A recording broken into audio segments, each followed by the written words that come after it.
Hello everyone and welcome back to my channel. My name is Hannah. I'm a registered dietitian and today I have another diet review for you. So we're going to be going over intermittent fasting today, which is all the rage right now. I'd say it's like ranking right up there with keto, which I also have a review on and I'll link that below.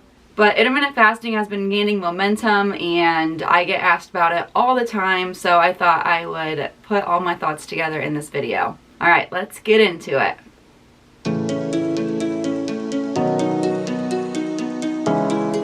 Intermittent fasting is claimed to have many different benefits, including help with blood sugar control. It has reportedly led to weight loss, and there are claims that it helps with gastroesophageal reflux disease, or acid reflux is what you might know it as. But it's hard to say if this diet really does hold true to these claims or not. So first of all, I want to define what intermittent fasting is. It's essentially just an umbrella term for periods of fasting and eating. You know, you kind of go back and forth between periods of fasting and then periods of actually eating. And so, of course, during the fasting phase, you don't have any foods or any beverages that contain calories in them. You save those all for your eating window.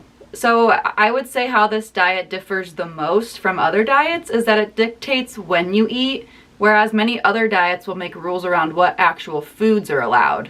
This diet allows all foods, you just can't eat them whenever you want. So there are many popular methods. I'm going to break down 3 of the most popular ones that I've come across in my research. And the style that is chosen is really dependent on the individual's lifestyle, their work life, they have kids, that kind of stuff. And so the first method is the 16-8 method, where you fast for 16 hours and then you have an 8-hour eating period.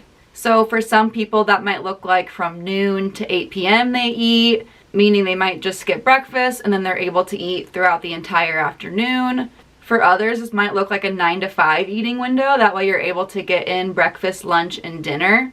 And then you have that 16-hour nighttime fasting window. Again, it really just depends on the individual's lifestyle, on how they choose to manipulate, this eating and fasting period. The second method I want to go over is the eat, stop, eat method, where individuals fast for 24 hours, 1 to 2 days a week. And then the other 5 or 6 days of the week they can eat whatever they want. So this diet still recommends eating once per day for most people. So you would start, say, at 7 a.m. for breakfast would be your last meal, and then you would not eat again until 7 a.m. the next day for your next breakfast, allowing for a 24-hour fasting period in between.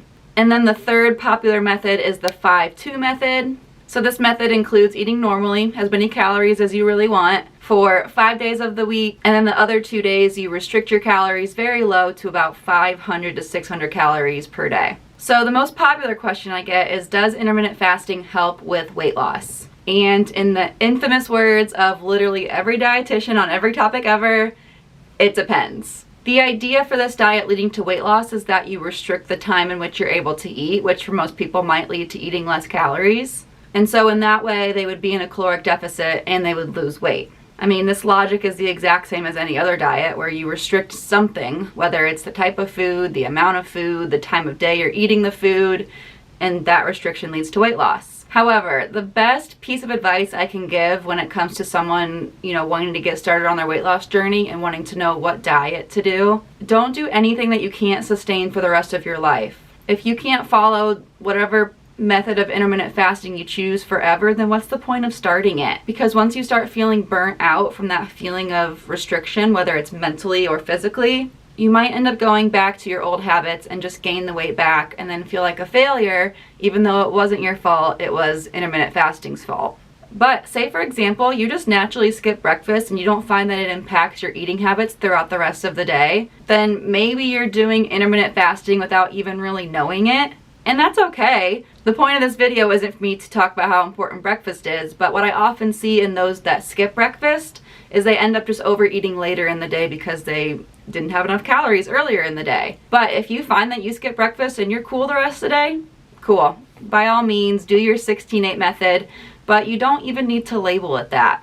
You can simply be someone who doesn't eat breakfast and then eats their meals later in the day, and that's okay. So again, intermittent fasting can lead to weight loss, but if it's not going to be sustainable for you long term, I highly recommend working more on sustainable lifestyle changes. I do want to touch on intermittent fasting and GERD, or acid reflux. This pattern of eating may help some individuals who do have GERD, especially those who have it when they go to bed. So for some individuals, eating too closely to bedtime when you go lay down can cause that acid reflux, which is of course very uncomfortable. So if you experience GERD symptoms, or if you experience sleep disturbances when you do eat too close to bed, then by all means, maybe cut your eating window a little bit shorter in the evening time.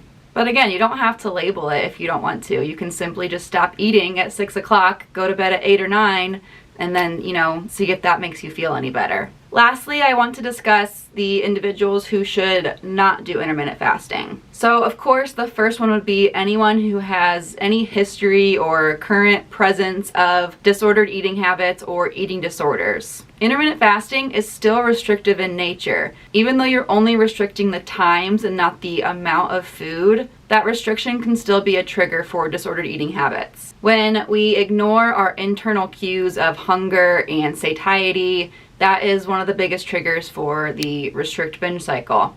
When we feel mentally and or physically restricted during those fasting windows, this can lead to overeating or binge eating during our eating windows. And then this binge eating makes us feel guilty, so we restrict our calories again, and the whole vicious cycle continues. I also would not recommend intermittent fasting to anyone who is really physically active or has like a physically active job. Depending on the style or the method of intermittent fasting, you might not be getting enough food to give you energy to do your job adequately. And no, I don't recommend supplementing with caffeine just to get that energy. I'm all about having our coffee, but if we are not eating enough, then our energy levels are going to tank and we're not going to adequately be able to perform our job. And then the third situation in which you shouldn't do intermittent fasting is if you have diabetes. Having stable blood sugars is very important for everybody, but even more so for those who have diabetes. Those long periods of fasting can lead to hypoglycemic episodes or low blood sugars, and that can be very dangerous. It's encouraged that those who have diabetes eat something every 5 to 6 hours,